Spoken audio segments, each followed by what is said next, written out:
পশ্চিম ধানমন্ডি শঙ্করের ঐতিহ্যবাহী শিক্ষা প্রতিষ্ঠান ওয়েস্ট ধানমন্ডি ইউসুফ হাই স্কুলের আজকের এই বার্ষিক ক্রীড়া প্রতিযোগিতার অনুষ্ঠানের সম্মানিত সভাপতি, গভর্নিং বডির সম্মানিত সভাপতি, এই এলাকার কৃতি সন্তান, গত নির্বাচনে কমিশনারে যার বিজয় ছিনিয়ে নেওয়া হয়েছে, জননেতা অ্যাডভোকেট মাসুম খান রাজেশ উপস্থিত রয়েছেন। আজকের এই প্রাণবন্ত বর্ণাঢ্য অনুষ্ঠানের ক্রীড়া প্রতিযোগিতার প্রধান অতিথি উদ্বোধন করেছেন এই ঢাকা সিটি কর্পোরেশনের সাবেক ডেপুটি মেয়র, নন্দিত জননেতা, বীর মুক্তিযোদ্ধা, বিএনপি চেয়ারপারসন দেশনেত্রী বেগম খালেদা জিয়ার উপদেষ্টা পরিষদের অন্যতম সদস্য জনাব আব্দুল সালাম উপস্থিত রয়েছেন। ঢাকা মহানগর বিএনপির উত্তরের যুগ্ম সম্পাদক হাজী মোহাম্মদ ইউসুফ, এই এলাকার কৃতি সন্তান, বিদ্যালয়ের সুযোগ্য প্রধান শিক্ষক, উপস্থিত শিক্ষকবৃন্দ, ছাত্রবৃন্দ, আমাদের নেতৃবৃন্দ এবং ক্রীড়া প্রতিযোগিতায় অত্র বিদ্যালয়ের ছাত্রছাত্রীরা যারা অংশগ্রহণ করছেন, যারা ব্যবস্থাপনায় রয়েছেন, তাদের সবাইকে আমি এই মহতী অনুষ্ঠানে কৃতজ্ঞতা, ধন্যবাদ, সালাম এবং অভিনন্দন জানাচ্ছি। একটু আগেই মাননীয় প্রধান অতিথি বলেছেন, আমাদের ছাত্রদের মাঝে আমরা জ্ঞানের আলো ছড়িয়ে দিতে চাই। জ্ঞান মেধা বিকাশে প্রত্যেকটি ছাত্রছাত্রীদের প্রয়োজন হলো আমাদের ক্রীড়া অঙ্গনে সম্পৃক্ত করা, তাদের শারীরিক বিকাশে, মানসিক বিকাশে, মেধার বিকাশে তাদেরকে ক্রীড়া প্রতিযোগিতায় সম্পৃক্ত করতে হবে।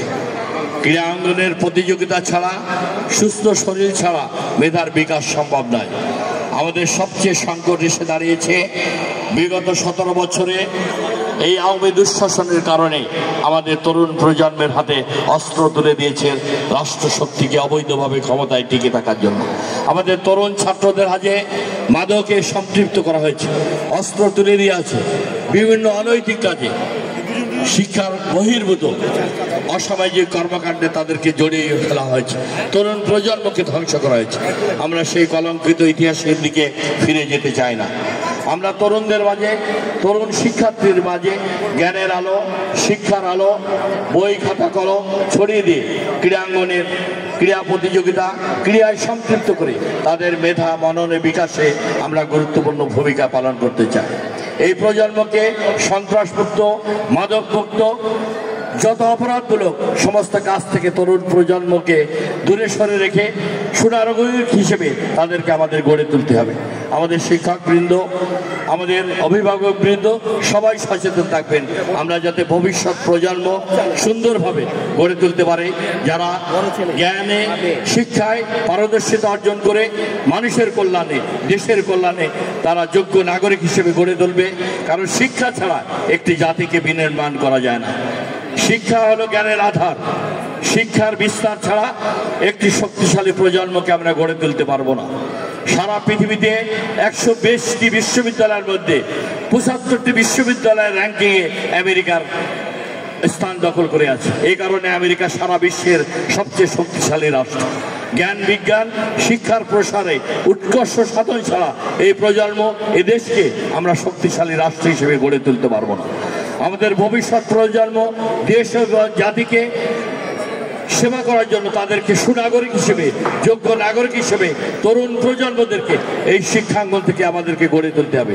সেই মহৎ উদ্যোগ ধানমন্ডি ইউসুফ হাই স্কুল অতীতেই গ্রহণ করেছেন। ভবিষ্যতে এই নেতৃবৃন্দের মাধ্যমে আরও সমৃদ্ধি, সফলতা অর্জন করবে, শিক্ষার ক্ষেত্রে অনন্য প্রতিভার স্বাক্ষর রাখবে, এ আশাবাদ ব্যক্ত করে কর্মকর্তা কর্মচারীবৃন্দ, সকল শিক্ষক ছাত্রছাত্রীবৃন্দ, শিক্ষকবৃন্দ, ম্যানেজিং কমিটির নবনির্বাচিত সভাপতি সহ সবাইকে আন্তরিক ধন্যবাদ, কৃতজ্ঞতা জানিয়ে, প্রধান অতিথিকে ধন্যবাদ, কৃতজ্ঞতা জানিয়ে এই প্রাণবন্ত মনজ্ঞ প্রতিযোগিতায় সবাই অংশগ্রহণ করেছেন, সাংবাদিক ভাই সহ সবাইকে ধন্যবাদ, কৃতজ্ঞতা জানিয়ে এলাকার সুধীবৃন্দ যারা উপস্থিত হয়েছেন, গণ্যমান্য ব্যক্তিবর্গ, এলাকার নেতৃবৃন্দ সবাইকে আমি ধন্যবাদ, কৃতজ্ঞতা জানিয়ে আমার বক্তব্য শেষ করছি। খোদা হাফেজ। বাংলাদেশ জিন্দাবাদ। ইউসুফ ওয়েস্ট ধানমন্ডি সুভা স্কুল জিন্দাবাদ। সামনের দিকে তারুণ্যের সম্ভাবনার দ্বারকে উন্মোচন করে এগিয়ে যাবে এই আশাবাদ ব্যক্ত করে সবাইকে ধন্যবাদ জানিয়ে আমার বক্তব্য শেষ করছি। ধন্যবাদ স্বামী তার মূল্যবান বক্তব্য প্রদান করবার জন্য।